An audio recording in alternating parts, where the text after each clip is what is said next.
ಭೂಕಂಪ ಪೀಡಿತ ವೆನಿಜುಯೆಲಾಗೆ ಆಪರೇಷನ್ ಅಮಿಸ್ಟರ್ಡ್ ಕಾರ್ಯಾಚರಣೆಯಡಿ ಭಾರತ ಮಾನವೀಯ ನೆರವು ಮುಂದುವರೆಸಿದೆ. ವಿಪತ್ತಿನಿಂದ ತೊಂದರೆಗೊಳಗಾದವರಿಗೆ ವೈದ್ಯಕೀಯ ಮತ್ತು ತುರ್ತು ನೆರವಿಗೆ ಒತ್ತು ನೀಡಿ ಪರಿಹಾರ ಕಾರ್ಯಗಳನ್ನು ಭಾರತ ಮುಂದುವರೆಸಿದೆ.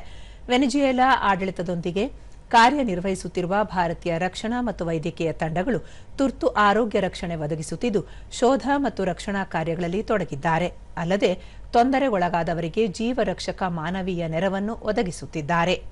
ಭಾರತೀಯ ಸೇನಾ ಕ್ಷೇತ್ರ ಆಸ್ಪತ್ರೆಯು ಭೂಕಂಪ ಪೀಡಿತ ಪ್ರದೇಶಗಳಲ್ಲಿ ಕಾರ್ಯನಿರ್ವಹಿಸುತ್ತಿದ್ದು, ವಿಪತ್ತಿನಲ್ಲಿ ಗಾಯಗೊಂಡವರಿಗೆ ವೈದ್ಯಕೀಯ ರಕ್ಷಣೆಯನ್ನು ಒದಗಿಸುತ್ತಿದೆ ಎಂದು ವಿದೇಶಾಂಗ ವ್ಯವಹಾರಗಳ ಸಚಿವಾಲಯ ತಿಳಿಸಿದೆ.